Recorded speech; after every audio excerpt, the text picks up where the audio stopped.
Good afternoon. Today is Thursday, January 21st, and this is a meeting of the Virginia Redistricting Commission. I'm Amigo Wade. I am the acting director of the Division of Legislative Services, and the division is charged with providing staff support to the commission. Just a couple of quick reminders, because this is a virtual meeting, and this is for anyone that wants to speak.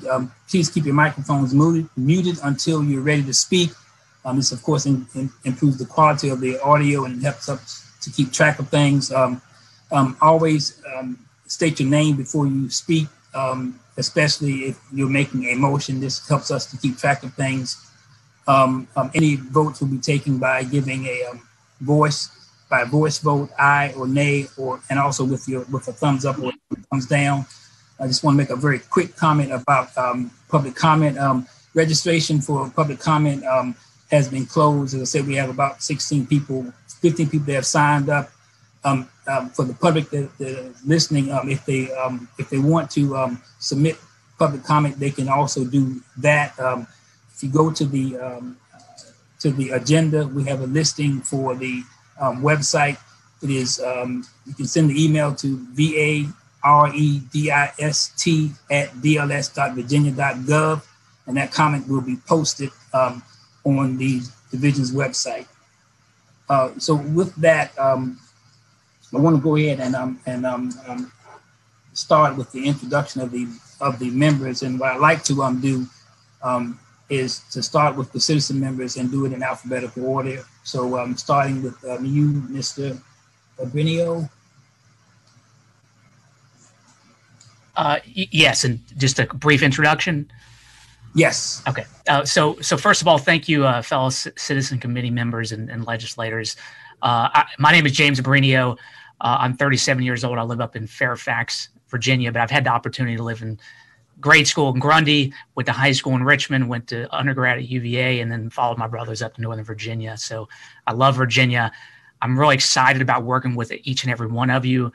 Some of you I've met before. Some of you I look forward to working with. But this is just a really cool thing that I think we're doing. And I think we're sending a message to the rest of the country that we care about one person, one vote, and our democracy. So I'm super excited. So very nice to meet you all. All right, Ms. Babachenko. Hi, I'm Mackenzie Babachenko. I am not a native Virginian. I'm from Ohio originally. I'm 37 years old. I originally started working here we lived in Virginia Beach. I worked in Portsmouth, and now I'm a prosecutor up in Hanover County. I've been doing that for about 10 years. So I'm also very excited to be here, and I think this is very exciting and look forward to working with everyone else on this project. All right, Mr. Feliciano. Good afternoon. My name is Joe Feliciano. I live in Fredericksburg. I am also not native Virginian. I'm a transplant, originally from Michigan, served 20 years plus in the Marine Corps. I retired in Virginia Beach. And when I retired, the wife and I decided that Virginia was home, and we have come to love Virginia. I'm very excited to be here. I love this opportunity because we all want the same thing out of this commission: fair votes for everybody. And that's why I'm here. I want to make sure that everybody in Virginia has an equal voice. Thank you. Thank you. Mr. Gilliam.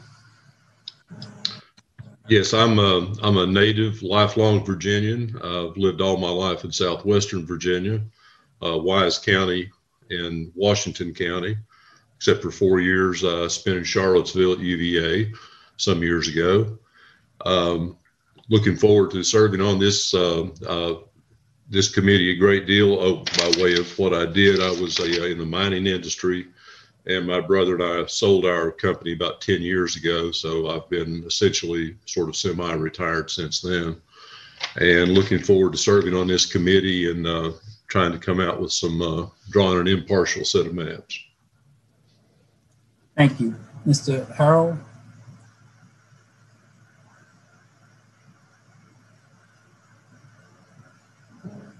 You're muted.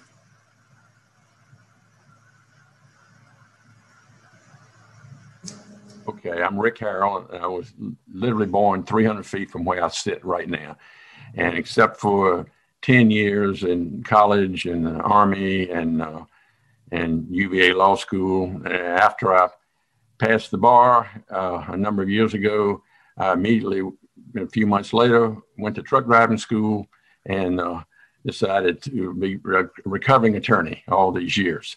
But I had a small tank truck company and sold it about 4 years ago. So I'm in retirement, and I've read all of the applications from all the rest of us. And I'm very much impressed with everybody's motivation.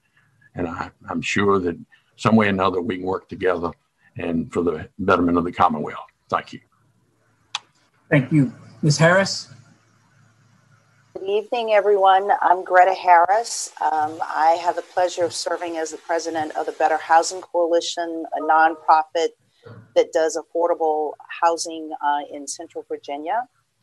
I am from Danville, Virginia, and lived there, grew up there, and moved back to Virginia after living in New York and Philadelphia in the early 90s, and have dedicated my life to trying to provide opportunities to lift up people in places that haven't always had full access to opportunities across the board. I am honored to be on this commission and look forward to working with each and every one of you to ensure that Virginia is as just and fair as it can be for all citizens. Thanks. Thank you. Mr. Hutchins? Yes, good evening. I'm Brandon Hutchins. I am a lifelong resident of Virginia. I'm originally born in Richmond. I grew up in Chesapeake, and I've been a resident of Virginia Beach for about 16 years or so. I served 11 years in the United States Navy. I've been working in healthcare for about 22 years now. I'm currently employed by Anthem. My wife and I have got a small hair salon here in Virginia Beach. And I'm just looking forward to doing some great work with you all on behalf of the Commonwealth. Thank you. Mr.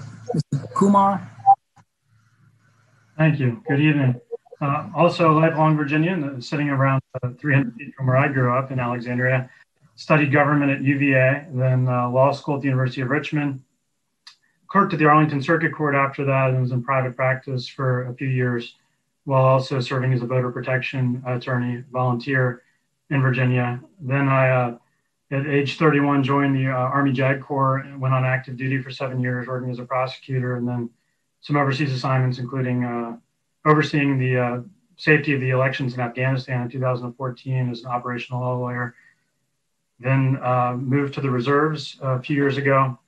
Went back to UVA again to get my MBA from Darden while serving the reserves and working for Gartner, where I currently advise clients in corporate strategy best practices.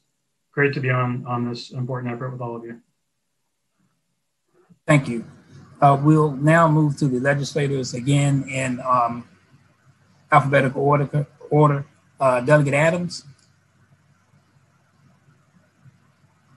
Yes, hello everyone.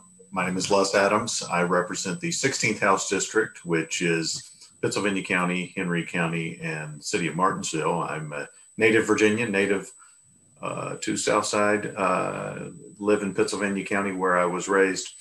By profession, I'm an attorney. Was, like Mr. Kumar, a graduate of the University of Richmond Law and a law clerk in Danville. When I first came out, I was in prosecution for several years, then in private practice, and then recently returned to prosecution. I've represented my neighbors here in the House of Delegates since 2014 and have served on the Privileges and Elections Committee over the past few terms, and look forward to working with all of you. So thank you. Thank you. Senator Barker? Yes, hi. This is George Barker, state senator, representing parts of Northern Virginia, Alexandria, Fairfax, and Prince William counties.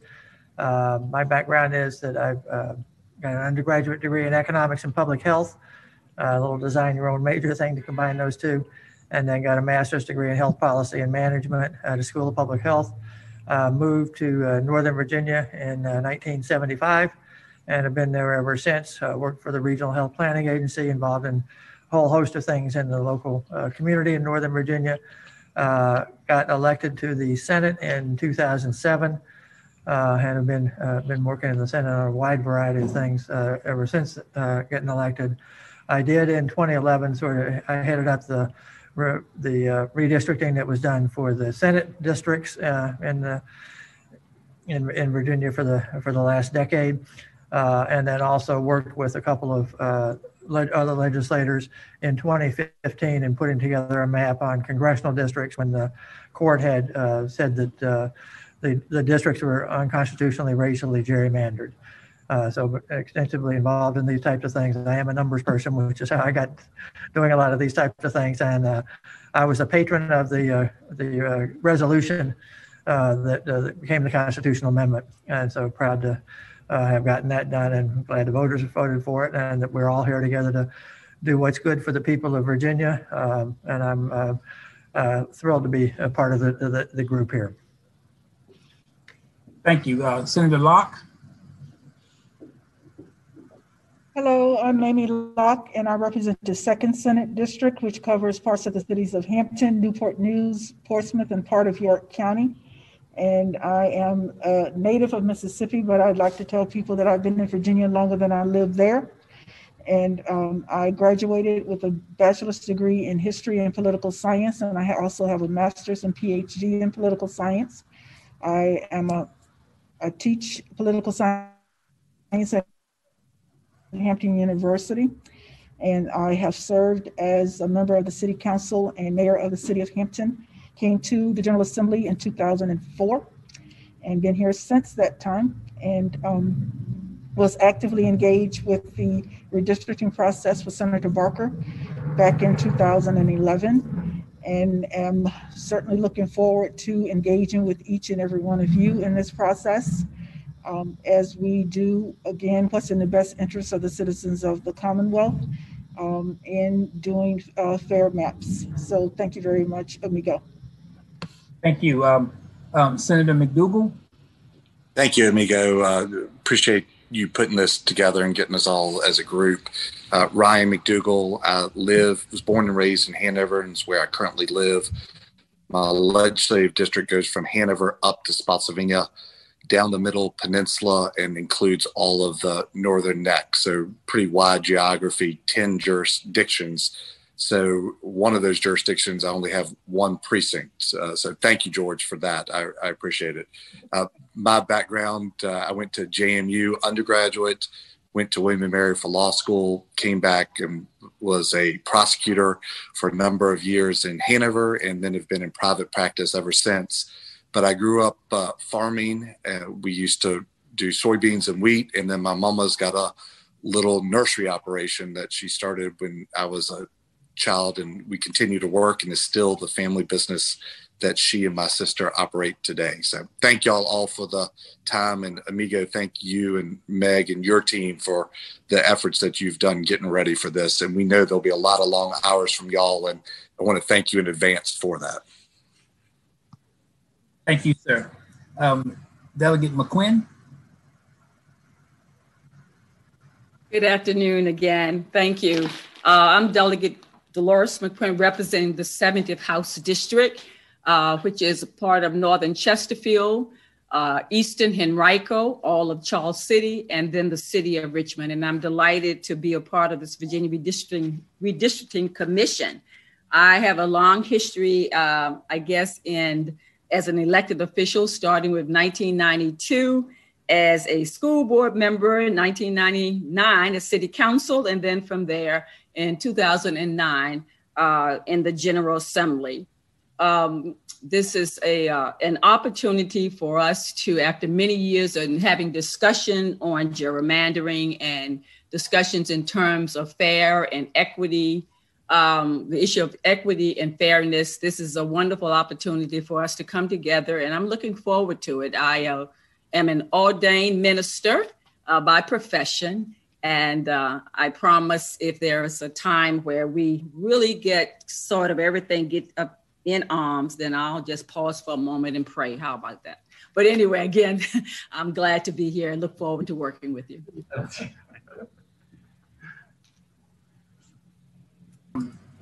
Next, we have Senator Newman. Yes, amigo, Steve Newman here. Thank you for what you're doing, and Meg and the entire group. I'm here in the cafe of the Science Museum. We're still in session behind us, but I've got George and Mamie with us. This is truly a bipartisan meeting here. I'm just joined by some great guys. I mean, Ryan, but also George has done a lot of work. I was involved in redistricting actually 20 years ago, not 10 years ago. I've been in the legislature. This is my 30th year, first elected to public office in 1988 to my local city council, and then came to the legislature. Really appreciate the work and really kind of bipartisan work that we've been able to do, working with George and his bill and Mamie on getting the constitutional amendment passed, and then also the language that kind of implemented. So look forward to having a bipartisan approach to this, and thank you and all the citizen members for joining. I think it's going to be a good process for Virginia. Thank you, sir. Delegate Ranson. Everybody, I'm Margaret Ranson. I represent the 99th district, and that covers a lot of geography in the Northern Neck. So I make up Caroline County, King George County, Westmoreland, Richmond County, Northumberland, and Lancaster. Basically, I hug the shorelines of the Northern Neck. So it's beautiful, relaxing country. I'm a graduate of Randolph-Macon College, where I studied psychology and religion. But I was drawn into the seafood industry when we began studying aquaculture 20 years ago. So my career is in the oyster industry. I was first elected in 2012. So I've been in the House of Delegates since 2012. And what we're doing now is new for me. I voted on the redistricting bill when I first came into office, but this is going to be very interesting. You all are fantastic folks, and I'm excited to serve on this commission with you. So really looking forward to getting to know you all and being a part of this. Thank you. And last but not least, Delegate Simon. Thank you, amigo, my fellow commissioners. I can't help notice that there's a real skew on this commission. It definitely skews towards the beginning of the alphabet. I don't know if there's anything we can do about that, but at Simon, I'm rarely the last person to speak in alphabetical order. My name is Marcus Simon, member of the House of Delegates. I represent the 53rd House District, which is Falls Church City, all of it, and parts of Fairfax County. It's actually a fairly compact and contiguous district, which maintains that city of Falls Church pretty well. So I got lucky, I guess, compared to Senator McDougal and some others here. I am the chairman of the House Privileges and Elections Committee, recently appointed upon the retirement of Joe Lindsay. I served as vice chair prior to that. I was first elected to the House in 2013, so started serving in 2014, a couple years after Delegate Ranson. Proud to serve in the oldest continuously meeting legislative body in the New World, but apparently slightly more technologically advanced than our counterparts in the Senate, as we're all able to get our own screen going here for today's meeting. I was, just address this right up front, I was a vocal opponent of the constitutional amendment that created this commission during the campaign, but I am committed to doing our very best to make it work. I certainly, although didn't think it was a great idea at the time, that's not going to stop me from doing everything I can to make sure the process actually does work as it was intended. I hope that I was wrong about everything I predicted and that things go really well and we get amazingly fair and fantastic districts that everybody can be proud of. So look forward to joining you all in the effort to achieve those good, fair districts. Okay. Thank you, Delegate Simon. I just want to make a quick announcement before we move to the next item on the agenda.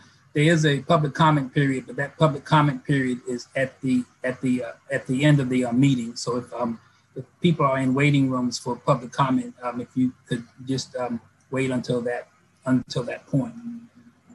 Now, the next item on the agenda is the election of chair, and the way that this is typically done is that I would open the floor for nominations, but before that, just see if there are any questions. Amigo, this is Ryan McDougal. I'd like, and I think maybe this is appropriate as a motion, I like to move that we have co-chairs, one from one of the 4 individuals that were selected from the House and Senate Republican list, and one member selected from the House and Senate Democratic list. Just listening, that's to everybody's stories. They're very varied and wide in experience. And I think having co-chairs, one from each side, would really put us off on the right foot of bipartisanness as we move forward. And I would second that motion. George Barker here. And I think that way we will have a balanced approach moving forward. And I think that's the way we should be starting off this process. All right, so there's been a motion made and it's been properly seconded. Is there any discussion? Mr. Chairman? Yes, sir. Mr. Wade, I guess. I don't have a chairman yet. I think that's a great idea. I think it's certainly a good way to get us started. It does help us resolve the issue of how we pick and not having to pick, essentially, from one side or the other. Would you all expect, and I think the answer is probably an easy yes, but would you expect that we would have them alternate, who holds the gavel and runs the meeting from just one to the other? Is that how you all see that working? Again, I don't object to the idea. I just want to make sure that we're clear about what the sort of rules, what co-chairing is going to mean. I know that with power sharing circumstances, that's sort of how it was done when the House was 50-50 in the past. Yes, Delegate Simon, I think that we would have alternating chairs, alternating person with the gavel on alternating meetings, but they would also then talk with each other to sort of plan out the agenda and the process, help us navigate the process going forward. So the 2 of them would work together, but one would chair the next meeting, and the following meeting would be chaired by the other one. Thank you, Senator Barker. And again, I just wanted to make sure we're clear for the record on how it would work, so we thought those things through. And I with that, would support Senator McDougall's motion, seconded by Senator Barker. James Abrinio here. Just one quick question. I'm a lawyer, so I'm a nerd, and I can't help. As long as the statutory or amendment language permits it, I don't think I have a problem. But is there any question about whether or not it's specific about one citizen being the chairperson? The good news is, and Nico's such a great lawyer, is we've got the guy that wrote it. And we've talked about this somewhat extensively, and it doesn't forbid it. It says you must have a chair, and this will not only give us a chair, this will give us 2 chairs. 2 co-chairs, yeah. I think that the restriction is that it would have to be a citizen member, and I think that this. Yeah. Any other discussion? With that, I would do a very quick roll call vote so that we can get this down, going alphabetically, starting with the citizen members. Mr. Abrinio? Yes. Ms. Babachenko? Yes. Mr. Feliciano? Yes. Mr. Gilliam? Yes. Mr. Harrell? Yes. Ms. Harris? Yes. Mr. Hutchins? Yes. Mr. Kumar? Yes. Delegate Adams? Yes. Senator Barker? Yes. Senator Locke? Yes. Senator McDougall? Aye. Delegate McQuinn? Yes. Senator Newman? Aye. Delegate Ranson? Aye. Delegate Simon? Aye. The motion carries 11-0. With that, I would like to open the floor for nominees for co-chairs. Mr. Chairman, Mr. Chairman, I'd like to put into nomination Mackenzie Babachenko for one of the co-chairs, and I'll yield to Senator Barker. Yes, and we would like to then nominate Greta Harris as the other co-chair. Mr. Chair, I want to second that nomination. I was going to nominate him, Senator. I nominate her, Senator. Okay. I'm glad we're on the same page. Okay, since one senator have nominated, why don't we let one of the delegates or whoever nominate the other? Can we do? Is that fair or not? I will withdraw my nomination. You can make it so. Yeah, Mr. Chairman, I would like to nominate Greta Harris for the one of the co-chairs. All right, and just so that we can have this clear on the record, let's vote for one co-chair first, and then we'll vote for the other co-chair. I'll start with Ms. Babachenko. I think that we had we had the nomination, and did we get a second on it? Second. Amiga, this is Ryan McDougall. I'll second both nominations. Okay. All right, so I'm just going down the roll call. Mr. Abrinio? Yes. Ms. Babachenko? Happy to serve, yes. Mr. Feliciano? Yes. Mr. Gilliam? Yes. Mr. Carroll? Yes. Ms. Harris? Yes, happy to serve. Mr. Hutchins? Yes. Mr. Kumar? Yes. Delegate Adams? Yes. Senator Barker? Yes. Senator Locke? Yes. Senator McDougall? Aye. Delegate McQuinn? Yes. Senator Newman? Aye. Delegate Ranson? Aye. And Delegate Simon? Aye. All right, we have the next vote will be for Ms. Harris as the other co-chair. Mr. Abrinio? Yes. Ms. Babachenko? Yes. Mr. Feliciano? Yes. Mr. Gilliam? Yes. Mr. Harrell? Yes. Ms. Harris? Yes. Mr. Hutchins? Yes. Mr. Kumar? Yes. Delegate Adams? Yes. Senator Barker? Aye. Senator Locke? Yes. Senator McDougall? Aye. Delegate McQuinn? Yes. Senator Newman? Aye. Delegate Ransom? Aye. And Delegate Simon? Aye. All right, with that, we haven't decided which would co-chair first. The next item is this is all new territory. So the next item is, I think Meg was going to provide an update on the status of the census data delivery. Meg. Hi, I'm Meg Lamb. I'm a senior attorney at the Division of Legislative Services, and I am the counsel for the House Committee on Privileges and Elections. I'm sure you all have heard the census data is going to be delayed.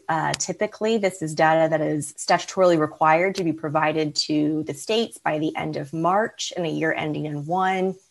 Virginia has always been, we've always received our data early because the Census Bureau is very aware of what our election schedule is.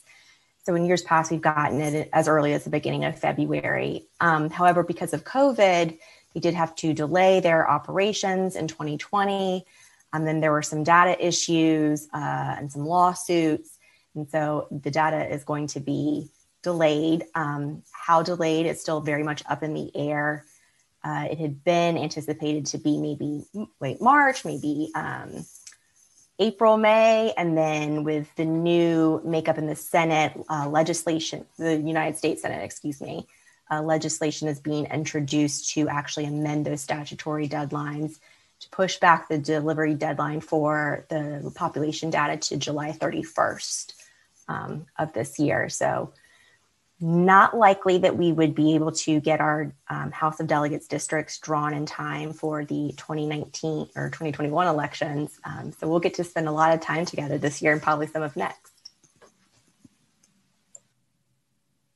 So, Mr. and Mrs. Chair, Mr. Wade, who do I, have we picked who's going to go first? Maybe alphabetical order. Maybe we can have Ms. Babachenko. I think that's a good idea. If that's the will of the body. Is there any objection? Mr. Chairman, I would second Delegate Simon's motion. Yeah. All right, Ms. Babachenko, I hand over the chairmanship to you. Ms. Babachenko, I'm seeking recognition to ask a question of Ms. Lamb. Is that okay? Oh, am I starting this right now? Yeah. Okay, yes, permission granted. So, Meg, maybe I missed it.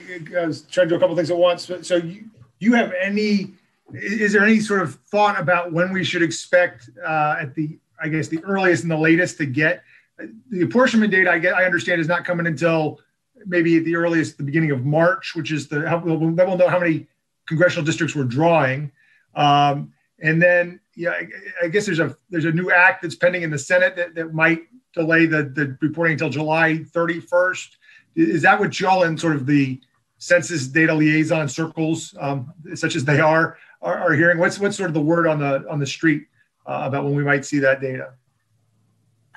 Yes, Madam Chair, Delegate Simon. So the bill does amend the deadlines to push them to July 31st, 2021. And the gossip in the census liaison redistricting world is very much a late summer, early fall data delivery. Early fall. Madam Chair, Senator Barker here. Yes. Yes, actually, I was contacted by an individual who's working with the Biden transition team, heading into his presidency, which started yesterday, about a week and a half ago, sort of getting information, and he's been working specifically on all the census issues.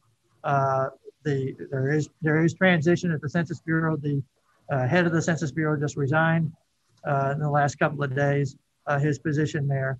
And basically what he wanted to know was how long it would take us to be able to do the redistricting and when we needed the data by for under different scenarios. So I gave him a lot of information. I did get in touch with him again today to see sort of where they are on things.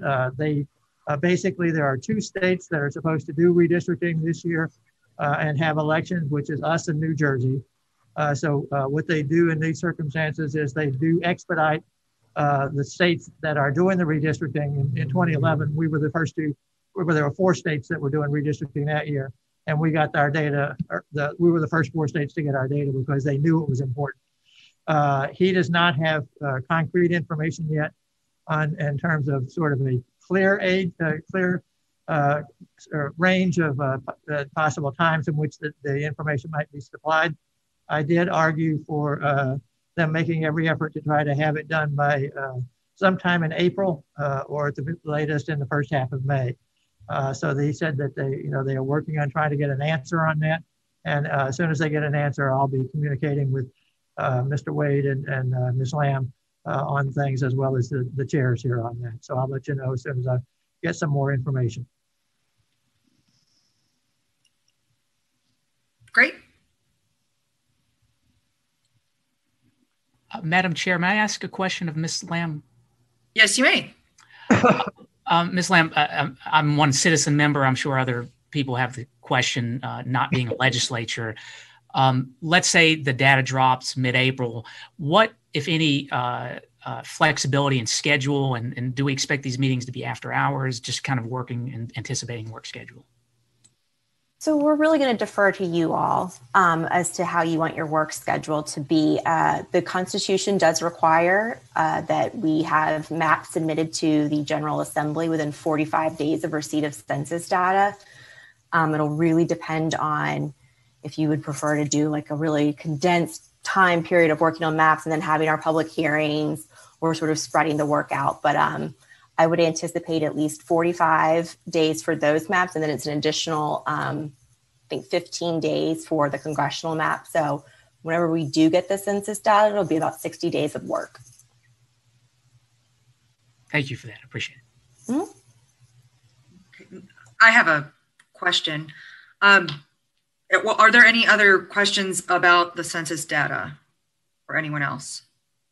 Yes. Ms. Harris. Thank you. Ms. Lamb, does the delay impact the upcoming primary, or that's coming up, I guess, in June of this year, or it's just whenever we get the data, then our work actually gets started? Madam Chair, Co-Chair Harris. So typically in a redistricting year, there is a piece of legislation that is introduced to adjust the primary schedule for the elections that will be held that November that are dependent on districts.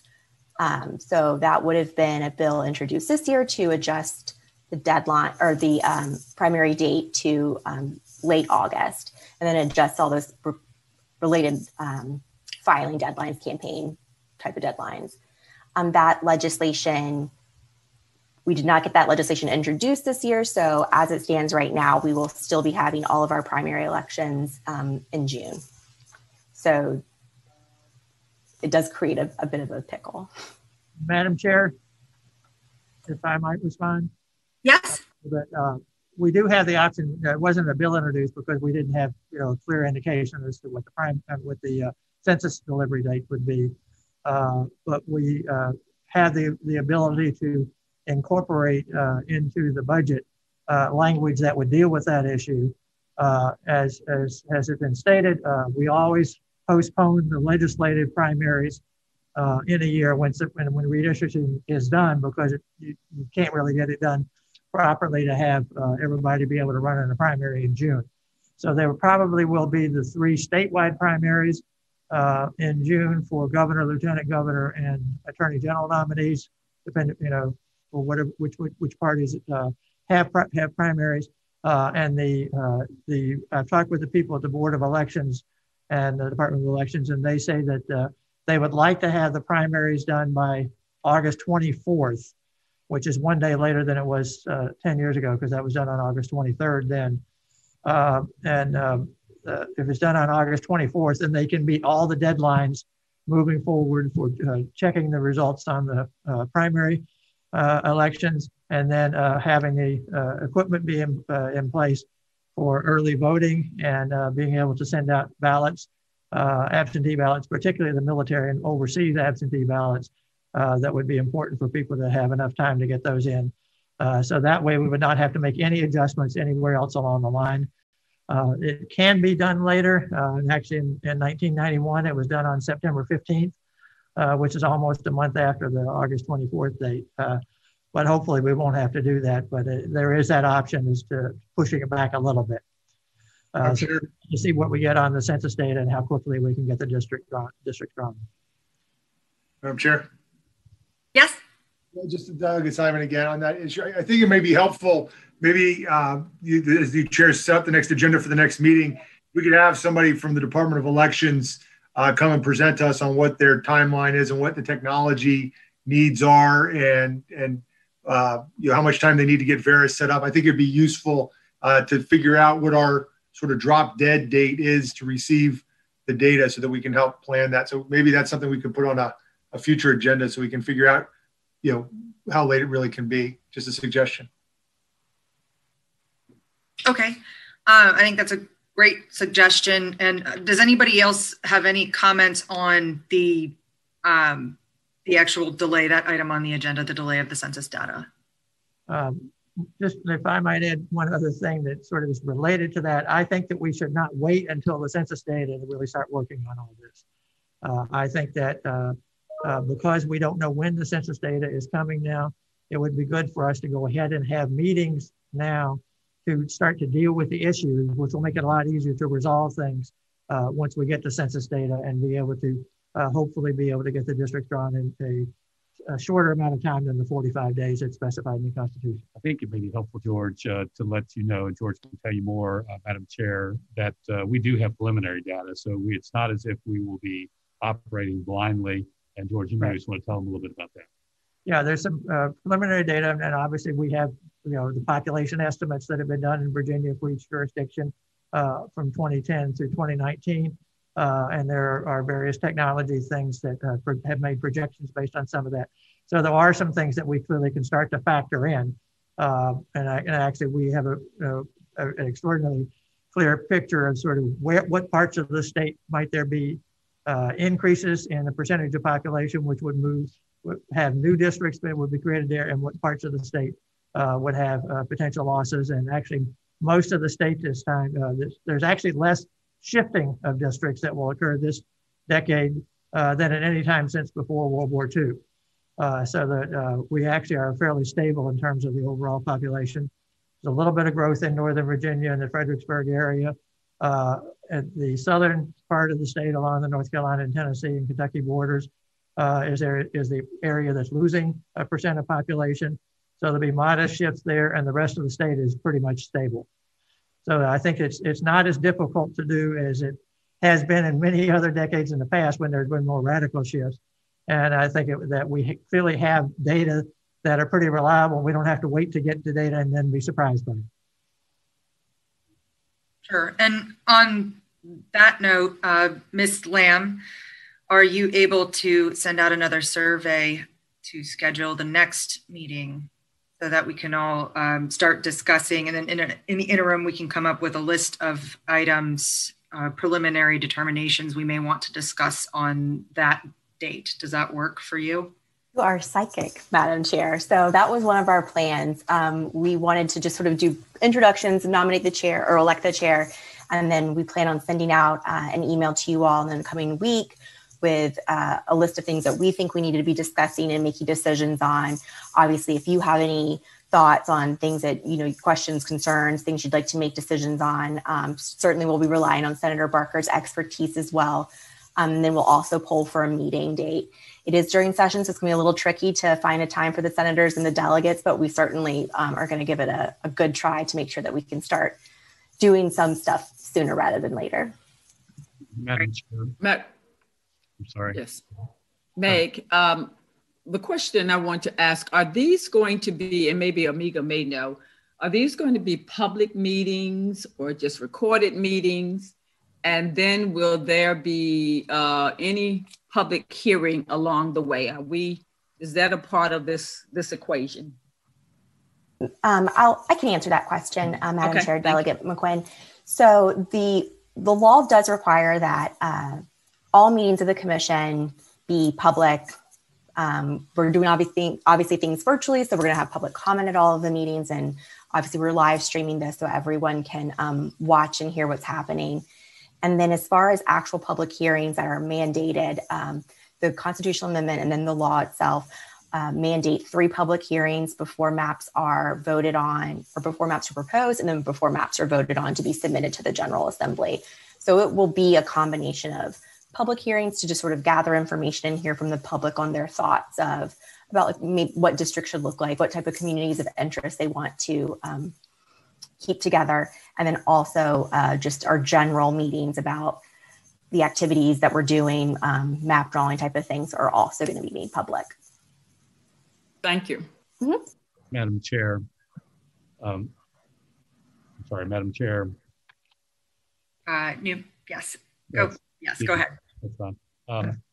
Just following on that, and I think it may be Meg, Amigo, or George, I think it would be helpful if we got just a quick primer on what the law says about confidentiality. Right.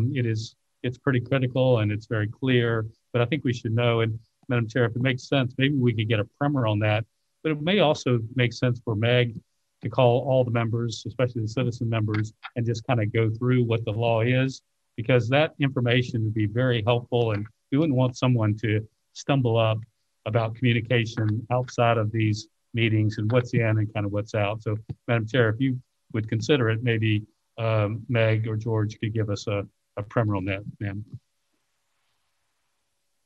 Absolutely.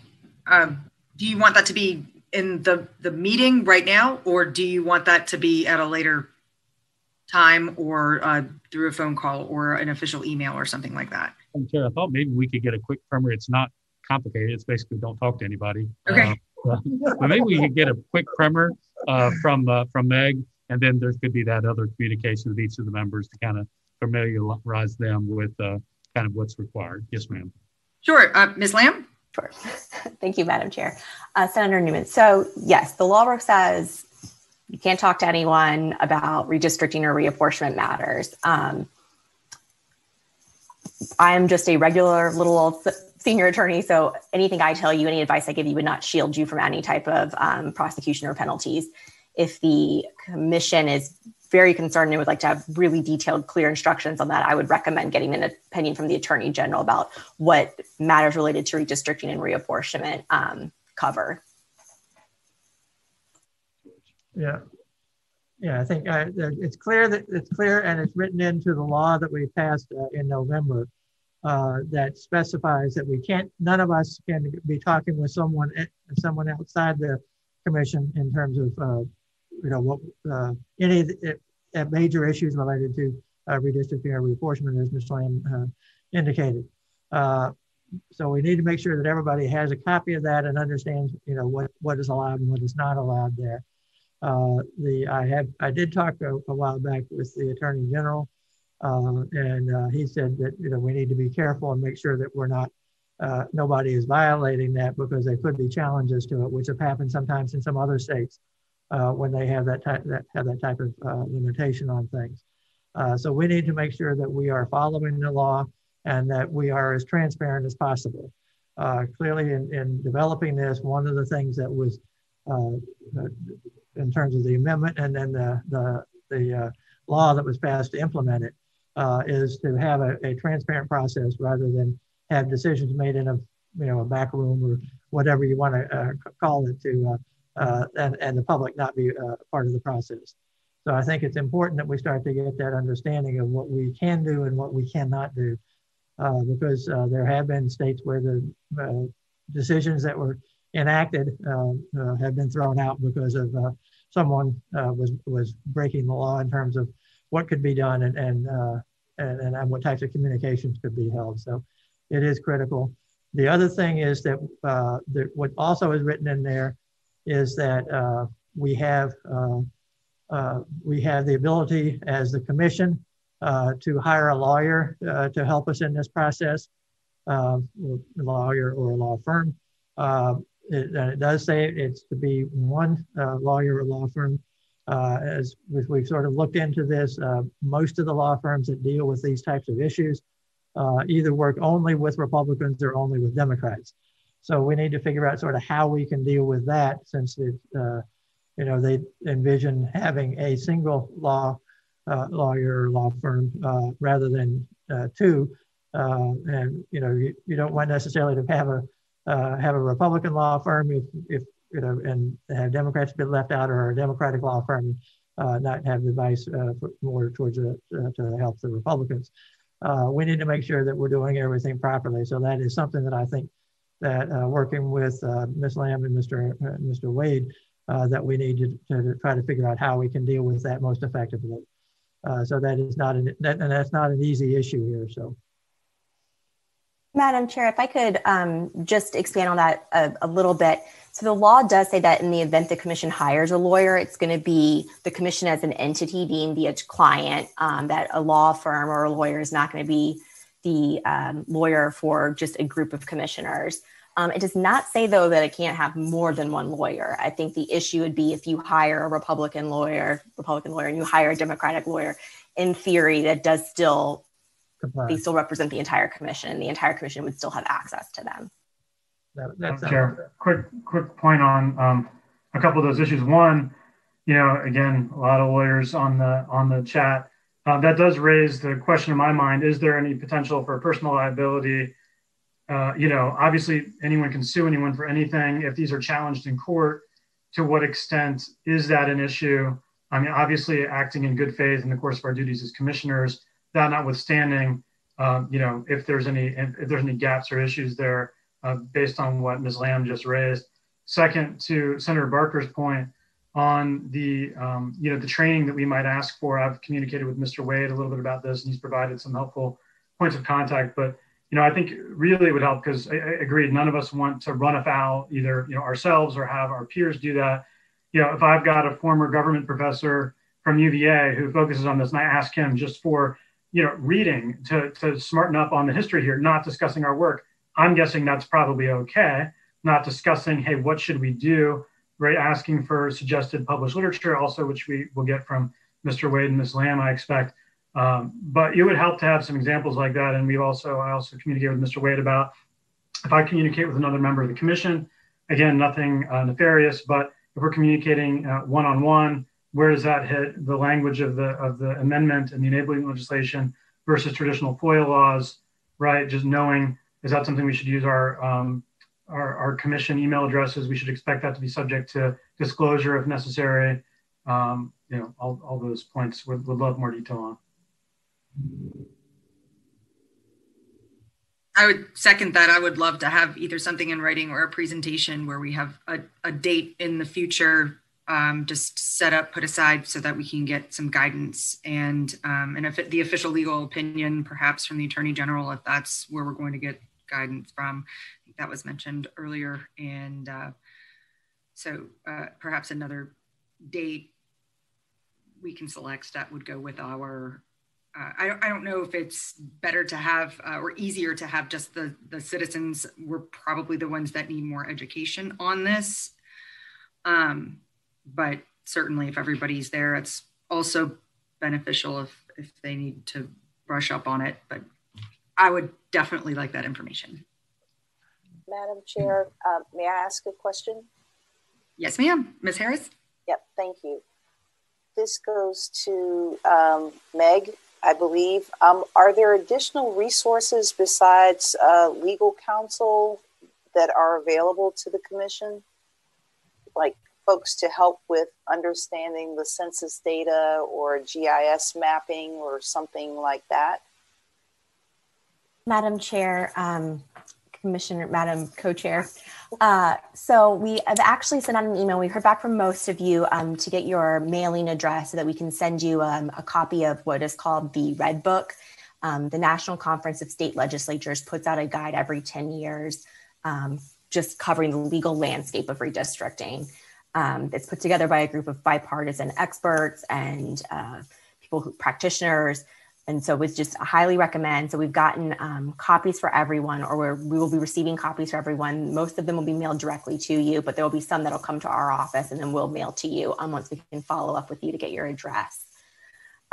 We also have been offered by NCSL's elections team to put together a presentation for you all, just going over redistricting, kind of give you an overview and just sort of providing that type of information. If anyone's interested in doing that, we're happy to facilitate setting that up.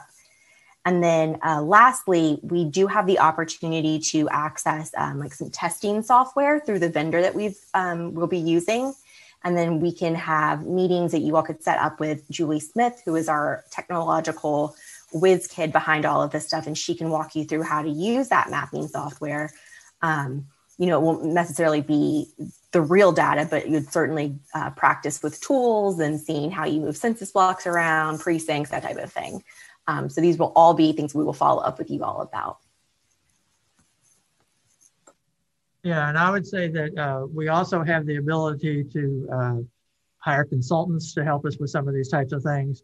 So that's a thing. And certainly, for a good example of that is that in looking at the maps were drawn in 2011, one of the things that turned out to be critical in terms of the court cases was that we have a racial voting block analyst look at what types of things need to be taken into consideration on giving minority groups, including African Americans and ethnic minorities as well, in terms of being able to provide them the opportunity to select individuals of their choosing where there are sufficient numbers and diversity to be able to do that. So there's a lot of things in there that can be done.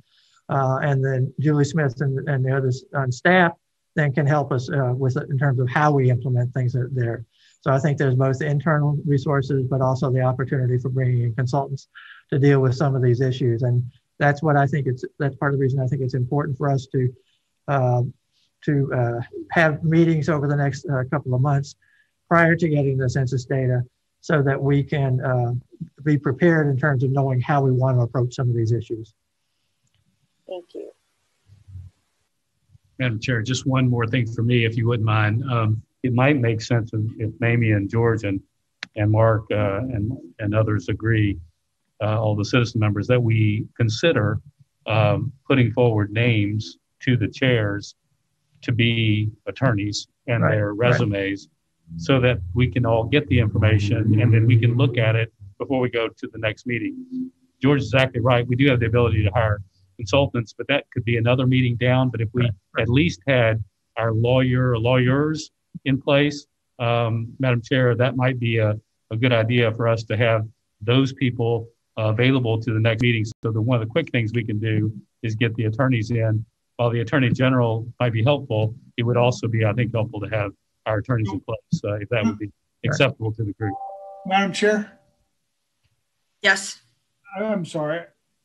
Is Senator Newman suggesting that the commissioners that have just now attended their first meeting an hour ago should select the attorneys that we're going to employ at this meeting so that we can have them available for the next meeting? Or I'm confused. I thought this was going to be a citizen-led commission. I'm hearing a lot of leading coming from the small box there with the senators in it. I'm confused about what's happening here.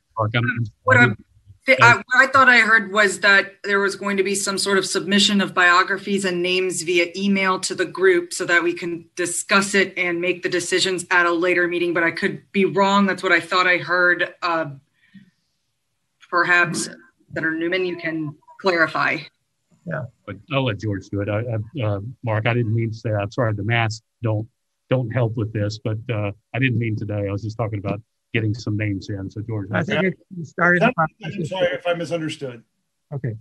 All right. I think we're moving forward in the right direction. So I'm pleased with that. So, Madam Chair, if I may. So, yes. What in the vein of all we've discussed, I would love to see if we can have from staff at the next meeting or by email in between, some recommendations of the capabilities they think that we're going to need, right? Legal, so potential consultants. I mean, this is going to span several areas, and I know they've been familiar with how this has been done in other states. I know we're the first, mixed legislative and citizen commission. We're breaking new ground here, and we're going to iterate and do the best we can as we go. But I'd love to see a little bit of what they recommend. We'll have some of our own ideas.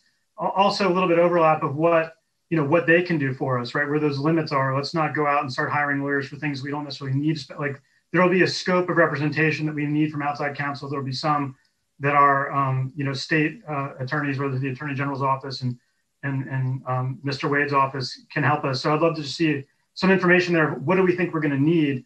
We can start getting the ball rolling on then coming up with names so we can start to, fill in those gaps as we need and have them ready in place by the time they're necessary. Right. So perhaps what we can do after we adjourn is take the next few days to think about what we talked about today, and everyone can make a list of proposed agenda items for our next meeting and triage them, what we should be looking at first, what decisions we should be making in a certain order, and put a proposed timeline. And then we can work with Ms. Lamb in determining what things we should be discussing when. If that works for everyone, we could do it all over email. Are there any thoughts on that? Well, Madam Chair, Les Adams. Yes. And about the email, and this is just make sure we're all getting the information where we expect it. I understand that the citizen members have sponsored email addresses specifically for the commission. Correct.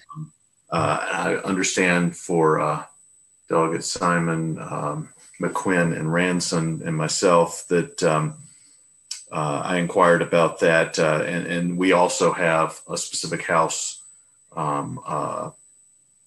email set up for that. So I don't know if that's been provided, because I just got this yesterday, I believe, Meg. So would you suggest we send you, our specific contact information to make sure that going forward from today, we're getting things in one place?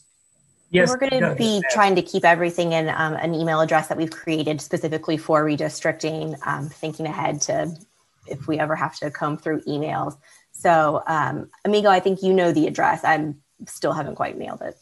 Yeah, it's but first I want to say, if there is another email address and phone number that you want us to use, make sure that you let us have it, so that the email address that we use for redistricting is VAR edist@dls.virginia.gov. It should be on the agenda, but we did get specific email addresses for the citizen members, and I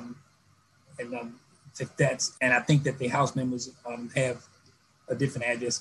Give that to us, and for the senators, if you all have different addresses that you want us to use, I think we've gotten one from Senator McDougal. Give those to us too, and that's how we will communicate with you with just those email addresses and phone numbers. And Madam, just to clarify, so you'd like for us to send you that information to the one on the agenda that you read? Yes. That yes. email address? Okay. All right. Thank you. Thank you. Madam Chair, I have one more point on logistics, if I may. Yes.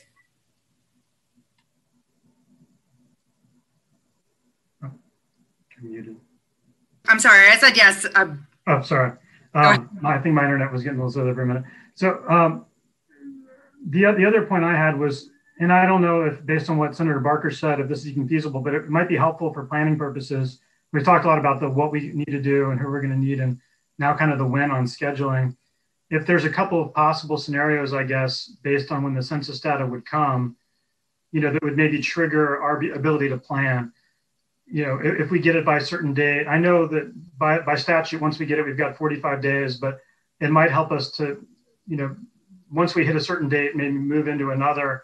And one of the things I'm thinking about, and hopefully this will benefit others, is even just trying to estimate how many days I'm going to take off work for this, right? I mean, there's a lot of work to do. We're going to get it done. I'm happy to work evenings, weekends, and I'm happy to take a certain amount of days off work. But as I think about budgeting my work relationship with this, if it was, and I'm not saying we can or would do this tonight, but maybe by the next meeting, hey, we should expect to take 10 days where it's going to be, business hours, or 12 or 15 or 5.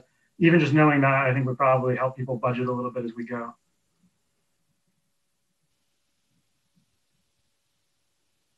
Does anyone have any response or thoughts with that? I think it's a good idea.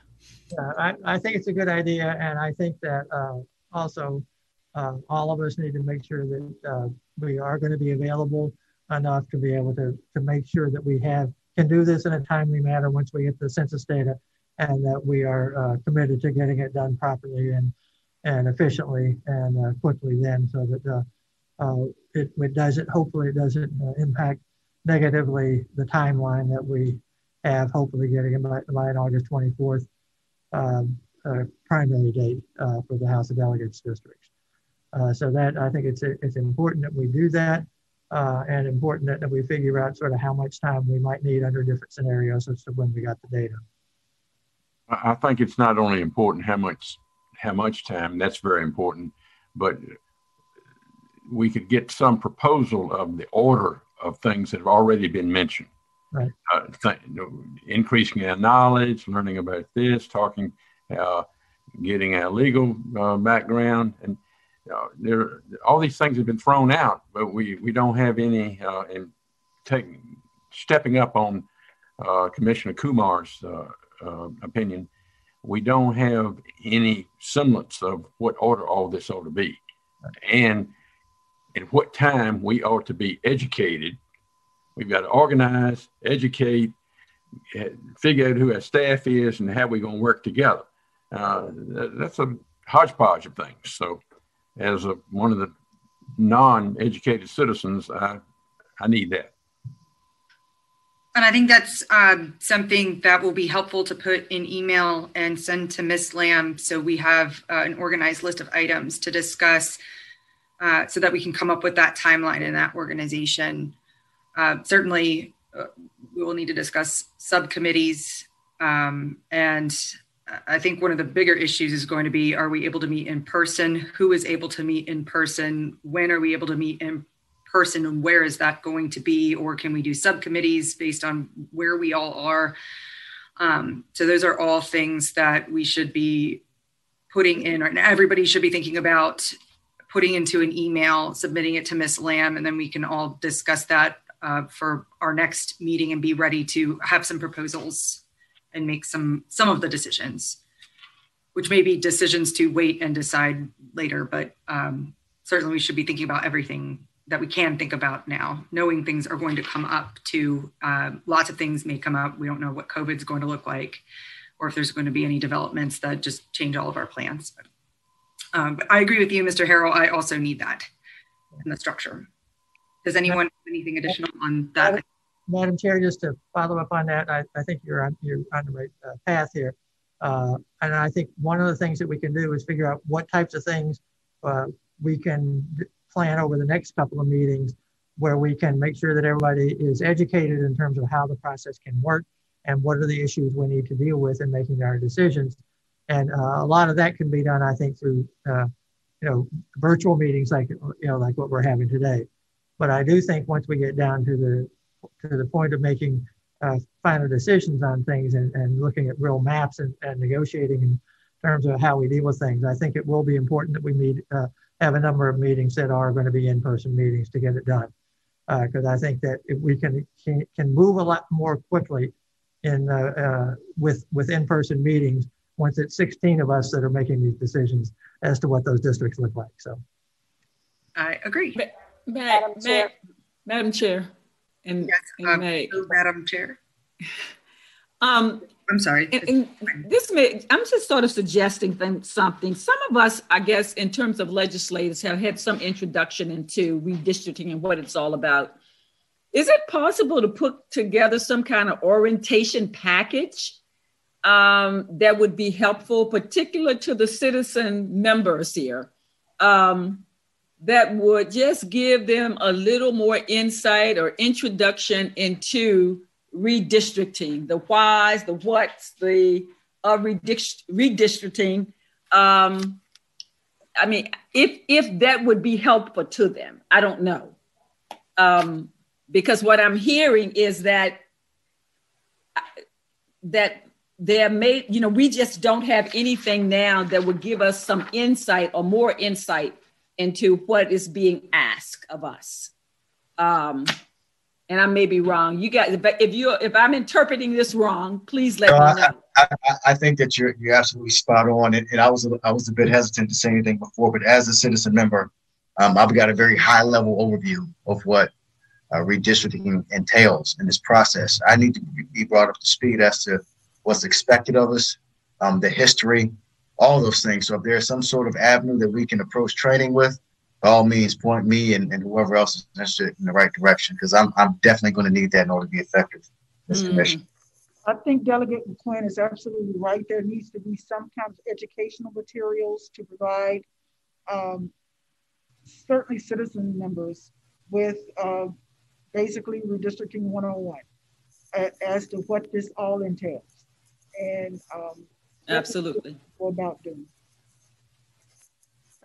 Madam Chair, Senators, delegates, everyone, I know that you're hearing a lot from me, particularly saying this will be coming, this will be coming.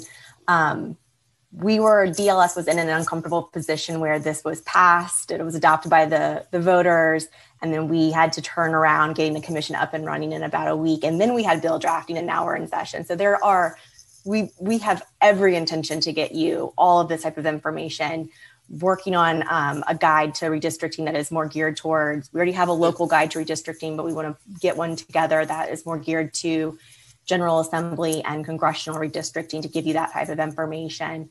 I promise we're not going to just leave you in the dark. We have an office of 2 people with a redistricting and elections background. And so we're a little short-staffed, but we do have every intention of making sure you all have the materials and information that you need and helping facilitate any more that you might need.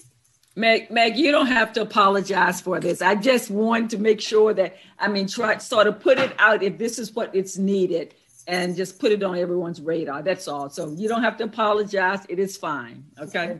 I see a hand up. You're up. Yep, Madam Chair. Whoops, sorry. Who did you call on? And I apologize. I saw Mr. Simon's hand up. Okay. Great. I'll get back to you. I guess real quickly, somebody's asked me this for who's watching online. So it looks like there's a chat that's going on the sidebar. And I don't know, these look like they're perhaps people that have signed up to speak publicly. But the question has come up as whether the contents of the chat is going to be public record and disclosable. I think people are feeling a little uncomfortable seeing that there's a chat that's going on the side. I just want to be clear for those watching, I am not chatting in the chat. Everything I'm saying is being said out loud for everybody to see on the stream. I don't know if maybe in future meetings, if it'd be a good idea to disable that, or if they can be released to the public. And also for the people participating in the chat, you might want to know this is going to be something that's going to be disclosable. So just wanted to share that with the tech folks and council. Thank you for that reminder, Delegate Simon. Madam Co-Chair Harris. Thank you. So question for Meg again. Does this commission have to follow FOIA laws as well, so that it can't be more than, I guess, two of us talking together at one time? Any more than that, it would be deemed a meeting. And so just as an example, if the co-chairs wanted to talk with you to sort of organize ourselves and get a cadence for meetings and working on our agendas, is that okay for us to do that? So, Madam Co-Chair, so we are subject to FOIA. We actually have the FOIA Council in-house at DLS, including the Executive Director of the FOIA Council. So another thing we've planned on is putting together a FOIA overview for you, including what will constitute a meeting. If we're sending an email, don't hit reply all, that type of thing. Okay, that's great. And just a follow-up to that is, I don't know about other citizen members, but there's been a lot of interest from the press on this and people coming to us. So if we could also get some guidance around if we are approached by the press, what the guidelines would be in making any type of comments or not.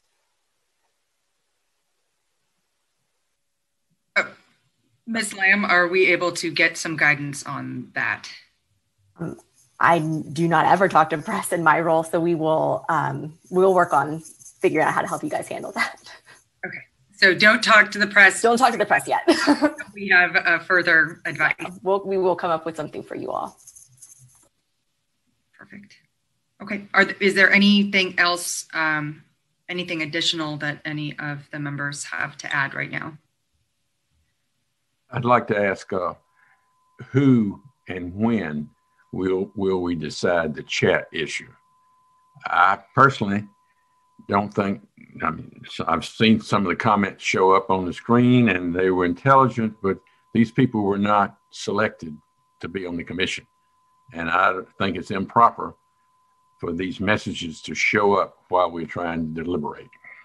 But it's not my decision to make. Maybe it's the decision of everybody or some legal counsel, either one. If I may, Madam Chair, we can disable the chat function. I think that going forward, it will be disabled. We have a few people that have signed up, that have registered to provide public comment, and that's how the public comment will be provided. Correct. Okay. So we could discuss that, or we could discuss an official decision perhaps at our next meeting. Does that work? As to whether there's still going to be public comment, but you're saying disable it from actually popping up while we're deliberating? Correct. Okay. Madam Chair, I'd be curious if Mr. Wade's office can, statewide commissions have been meeting throughout 2020 after the pandemic hit. If there's practices or policy adopted for that, from a kind of a business perspective, the chat can be a valuable thing for remote meetings, right? For campaign purposes, but given the FOIA issues, it's possible we could have the chat just for commissioners and still make that public after the meeting as part of the record. I mean, there's a variety of options, but obviously if we can learn anything from what's already been done over the past year, that might be a great starting point. If I may, Madam Chair, Commissioner Kumar, is what you're saying to allow the members to chat among themselves? I mean, that could be a possibility, right? I mean, I guess my first thing is, what can we learn from other commissions that have been meeting virtually over the last year? And maybe there's some clear guidance or best practices, so we don't have to explore this, brand new. And I'm just raising that as I suppose that could be a possibility.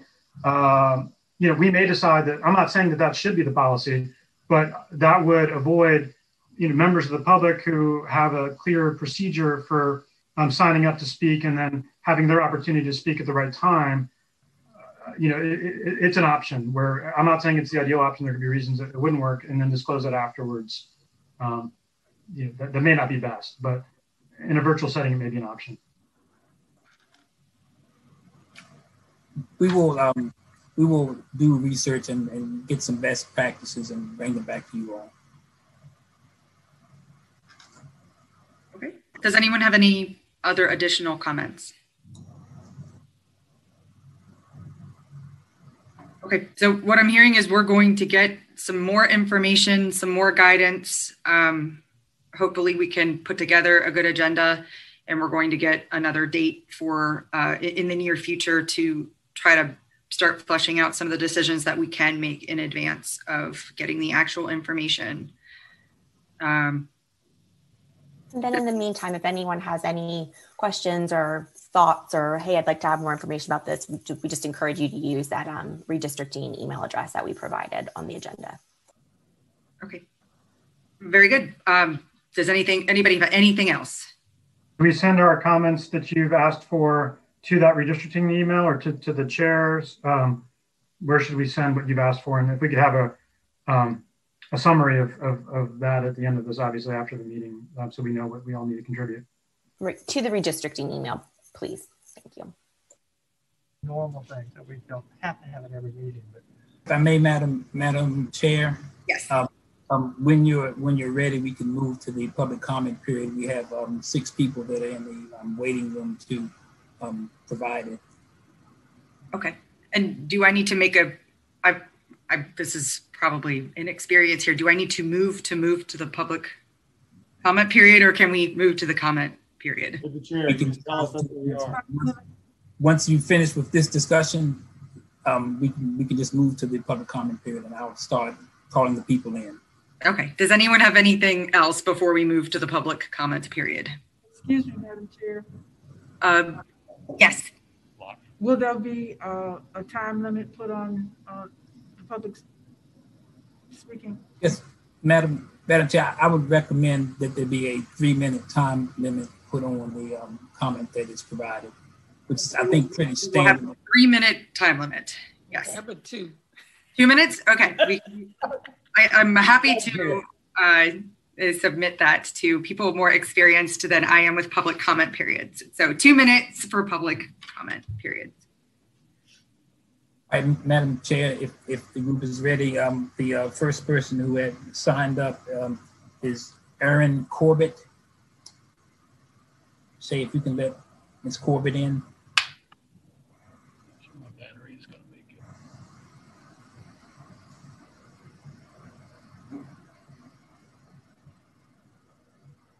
Hey there.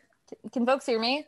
That was a fun transition to being a panelist. Hello, my name is Erin, and I fully hear the 2 minutes, so I will speak extremely quickly. So I'm the Redistricting Coordinator with the Virginia Civic Engagement Table. So it is my honor to advocate on the interests of our wonderful coalition. So to that end, I know I submitted buckets of questions to you guys earlier, so I'm hoping someone got those. But in the meantime, I do just have a prepared statement that I would really love to read. So I will speak really quickly so that I can hit that 2-minute mark. So with that in mind, in response to the fact that we now have 2 co-chair persons, which congratulations, Mackenzie, and congratulations, Greta. Super excited to work with you guys. But I did just want to read this statement from our organization. Upon this election of the Citizen Commission Chair, the Virginia Counts Coalition has released this following statement with recommendations that the chairs must embody with other citizen commissioners, commission legislatures, and Virginians as a whole. Earlier this month, the VCC released a list of demands around transparency, accessibility, and equity in the redistricting process for the Citizen Redistricting Commission, and our expectations for the newly named chairs remain the same.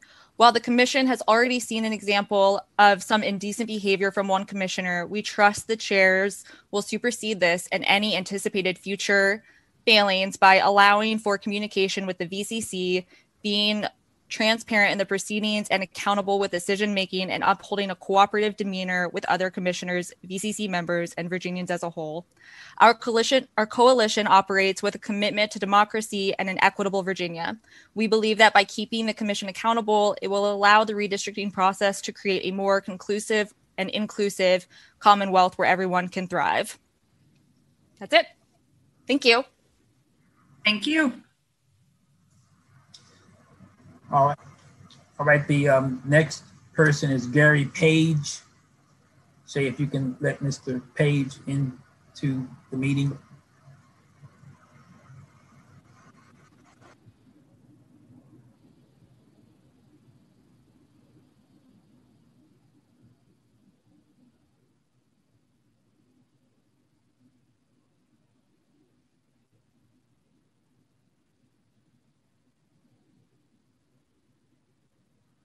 Okay.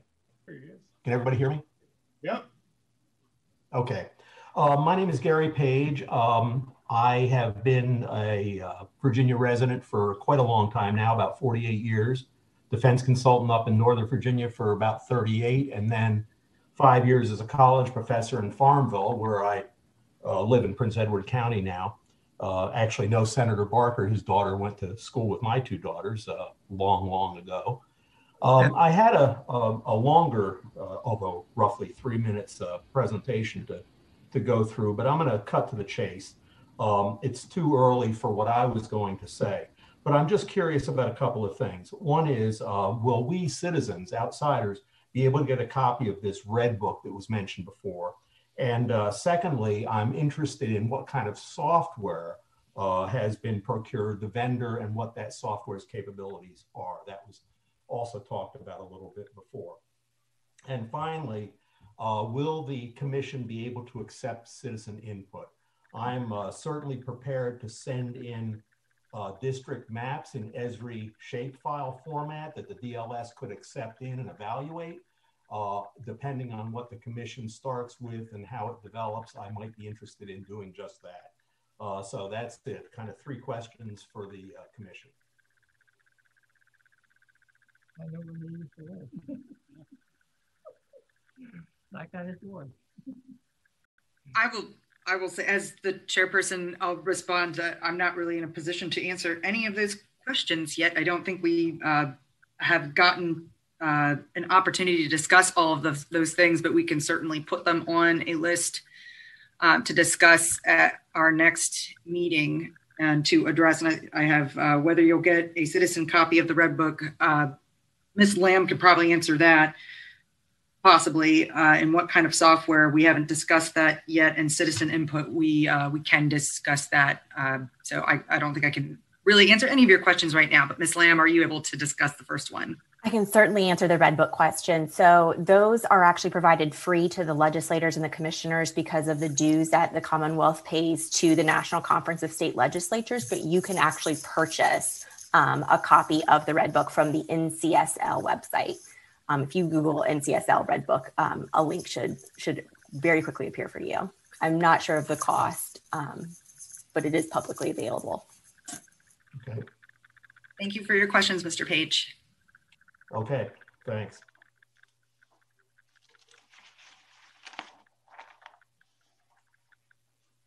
We next have Mary Dettweller.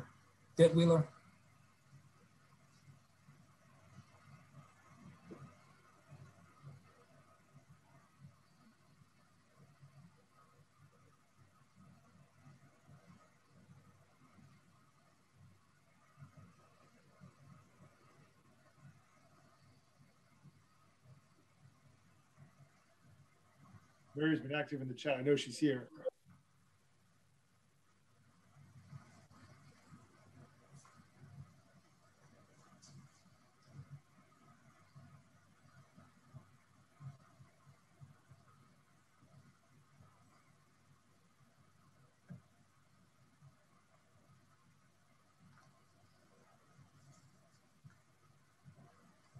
much longer do we want to give her? She just wrote a note in the chat. Ms. Dettweller? I think that I just saw a chat pop up that said that she can't get into the system. Miss Mary, would you try unmuting yourself? It looks like you're in, but you appear to be on mute. Click the unmute button and you may be able to speak.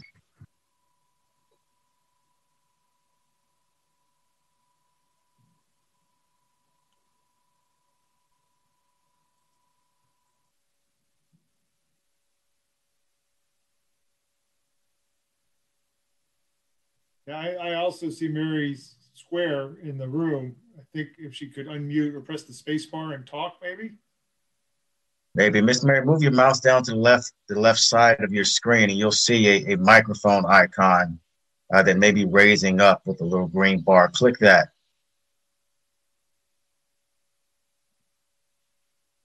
She's in.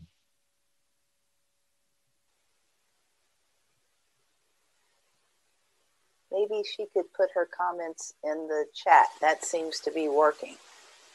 Well, Madam Chair, I would prefer that the comments be sent to the email address. Okay. We post them on the website, and you will be able to go to the website there and see comment that has been posted as it has come in. Okay. Okay. Do you want us to go to the website right now? Are they posted now? I don't know if Ms. Dettweller has posted anything yet. Might I suggest it looks like muted. Okay. So look at she's unmuted now. Ms. Ms. Dettweller, huh? Well, until we get that fixed, Madam Chair, you want to go to the next person? Sure, that works. Okay, that would be Susan Chambers.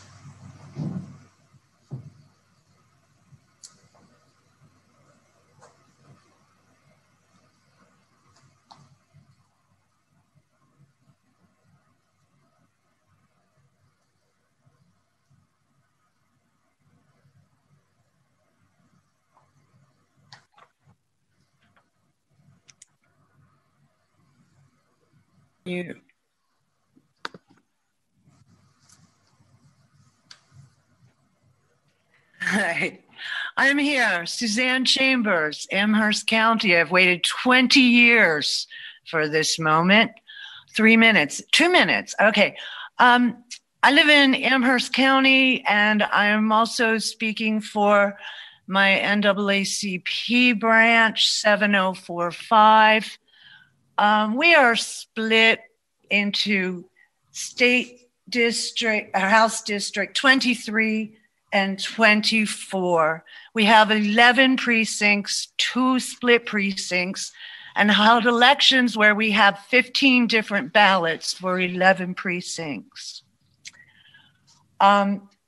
We have 3 of our 5 Board of Supervisor members have to deal with 2 state delegates to get their jobs done. And arguably all of us as Amherst County residents have to deal with 2 state delegates to get our jobs done.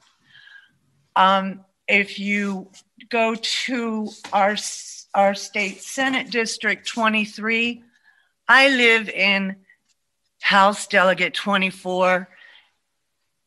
I vote with people who live on the West Virginia border.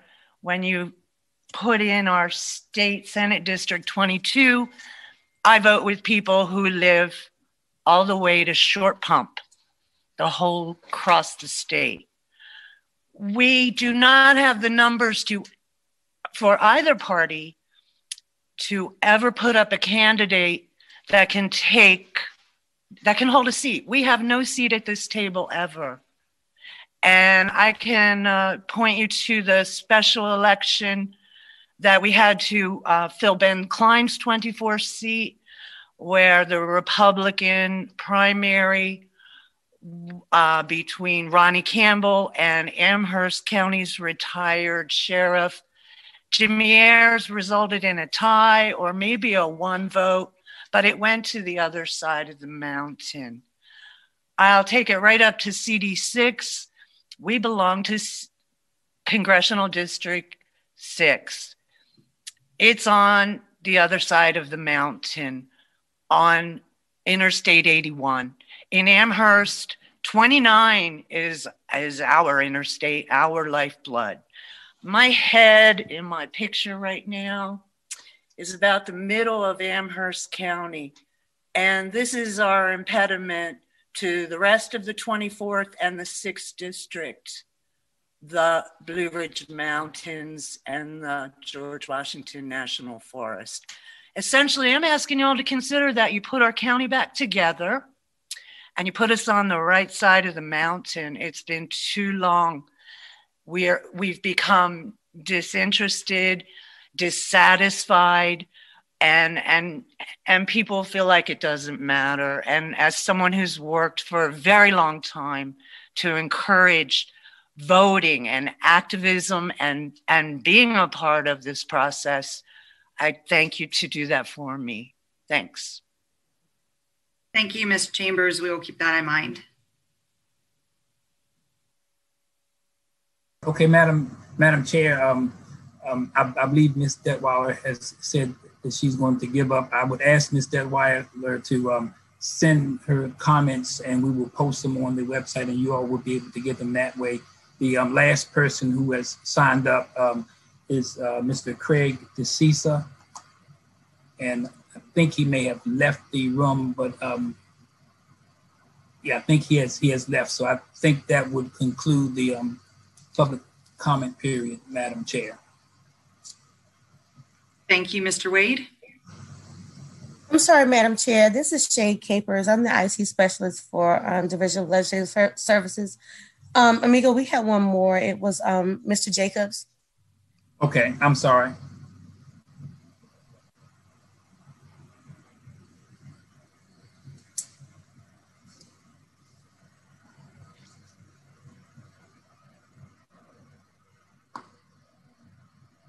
I apologize, Madam Chair.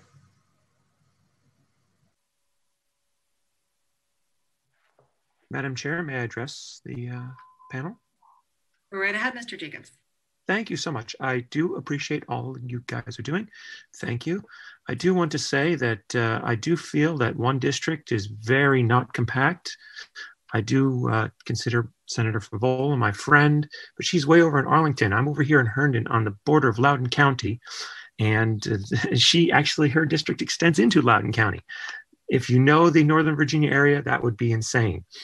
Also, I noticed that no one here, as I've said in the chat, and I want to make it the public record, that no one here is from Ashburn or Sterling or Broadlands, the area around the new Dulles Metro, the Dulles Corridor, the intellectual corridor of Virginia, which, no offense, all of you guys are very intelligent. I do not want to say that any other part of Virginia is more intelligent than the other, but I'm just saying it's very fastly growing, just like Fredericksburg, and I do appreciate that you guys are recognizing that. But I think that someone should have been from this area where I live, and that does bother me a bit. But I do trust you guys are going to do the best of jobs. And one last thing I will say is that I do hope you guys will use computer systems that will take into account the Voting Rights Act, take into account voter efficiency, and take into account the compactness of the districts, which I've laid out in my public comments. And that's all I wanted to say. Thanks, guys, and good luck. Thank you, Madam Chair. Thank you very much, Mr. Jacobs. Madam Chair, just to be sure, I'm going to ask Ms. Capers, do we have anyone else? I think that is all, and I will turn it back over to you to finish up the meeting. No, sir, we don't have any more. Okay, thank you. That concludes the public comment, Madam Chair. Is there any other business that we need to take up? Anything at all that the comments prompted? Madam Chair, I have a quick question. I thought that is on the software question, and this may be a question for Migo and Meg.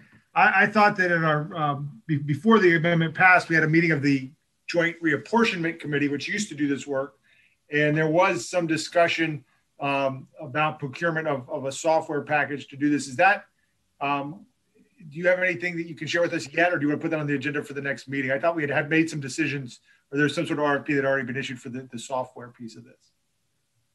Yes, Madam Chair, Delegate Simon. So we have entered into a contract with a software vendor. We are going to be using Citygate GIS. This is a vendor we've used for the past 2 cycles. We did a request for information last 2 Christmases ago now, and received a couple responses. And so we reviewed those. And then because of his expertise and familiarity with Virginia plus his responses to our questions, we did decide to go with Citygate GIS and got a procurement exemption from the Speaker and the Chair of Rules, Senate Rules. As far as software that might be available to the public, I'm not sure what is available through Citygate GIS, but that's certainly something that we will look into and can provide information on at the next meeting. Thank you, Ms. Lamb. Is there anything else before we adjourn?